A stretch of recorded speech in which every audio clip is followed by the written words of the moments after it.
this video, I'm going to be ranking my top 5 bicep exercises from worst to best. Now, these are my personal top 5 exercises, meaning I believe they all have value and are beneficial to any workout program, but I think some are better than others. Each exercise in this video is going to be ranked using a 5-star rating system. If you get 5 out of 5 stars, it means it's the perfect bicep exercise. The exercises chosen will be rated using the following criteria. Number 1 is going to be EMG Studies, looking at muscle recruitment. We're going to dive into the research and look at which exercises recruit the most muscle fibers compared to others. Number 2 is going to be personal enjoyment. How much do I actually like this exercise? Number 3 is going to be convenience. How readily available is the equipment needed to perform the exercise? Number 4 is going to be progressive overload potential. How easy or difficult is it to reliably add weight to increase the load on any given exercise? And after we go over my top 5 exercises, I'm also going to list a bicep exercise that you should definitely avoid.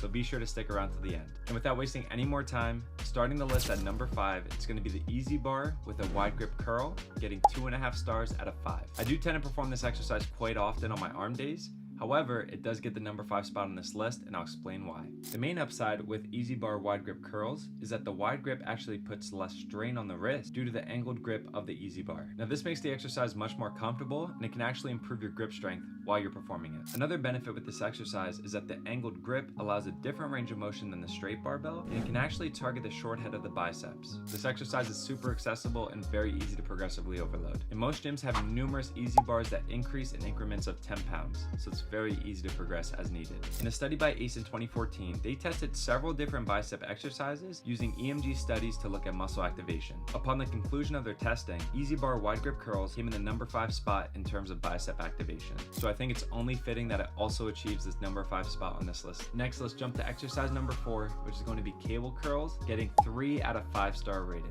As this exercise is beneficial and it provides constant resistance throughout the entire range of motion. The one downside with the normal bicep curl is that it gets easier when you reach the top of the curl. Because cable curls use a pulley system, they adjust the resistance throughout the range of motion, meaning the biceps are doing the same amount of work initiating the exercise as they are at the top of the curl. This exercise is very accessible, and all you need is a cable system, which pretty much every gym has. And similarly, the pulley system makes progressive overload super accessible, as they typically increase in increments of 5 pounds. In that same study by ACE, they found that bicep activation was way higher than that of the easy bar curl, and this is why the exercise is getting the number 4 spot on this list. Jumping into number 3, it's going to be chin-ups, getting 3.5 stars out of 5 on the rating system. Chin-ups got the number 3 spot on this list as they're one of the best exercises to overload your biceps. Even if you cannot perform a full bodyweight chin-up and need assistance, you'll be completing the exercise moving more load than just about any other bicep exercise you could think of. Most gyms have an assisted chin-up or pull-up machine that allows you to remove some of your body weight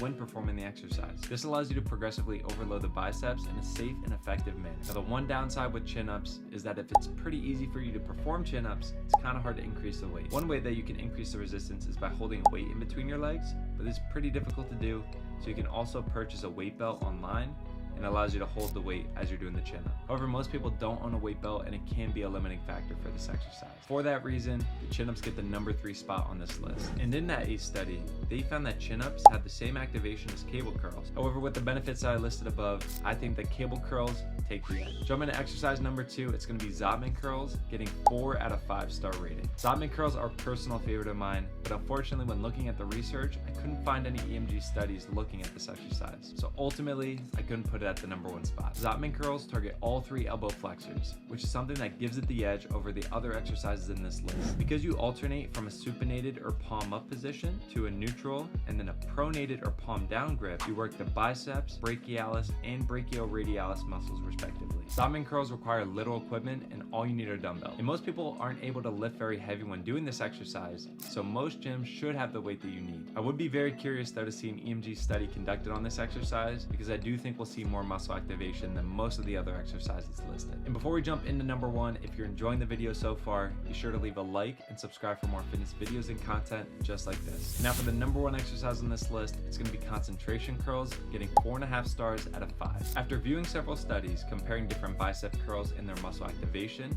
concentration curls continue to be at the top. Concentration curls are great because they can prevent compensations that you may see in some of the exercises listed above. They are a strict bicep movement when done properly, and they have great potential for progressive overload. That being said, they're often performed incorrectly, so you need to make sure that you're optimizing your form. Elbow position matters, and if you're placing your elbow on top of the thigh, you're giving yourself a lever, actually making the exercise easier. And like I already mentioned, the goal with this exercise is a strict bicep curl. So you need to place the arm on the inside of the thigh, which will make the biceps do all of the work. And like the Zotman curls, all you need are dumbbells and a seat, which I hope pretty much every gym has. This exercise takes the edge among all the other ones listed in this video, and if it's not already incorporated into your bicep training, it needs to be. And like I mentioned earlier, we're now going to go over the worst bicep exercise that you could possibly perform, and in my opinion, it's going to be the bicep push-ups. And I'm sure this isn't much of a surprise to you. This exercise does not stimulate your biceps in a manner that will result in bicep growth. Similarly, it places your wrist in a heavily extended and supinated position, which can put a lot of strain on the wrist joint if you have a history of wrist issues.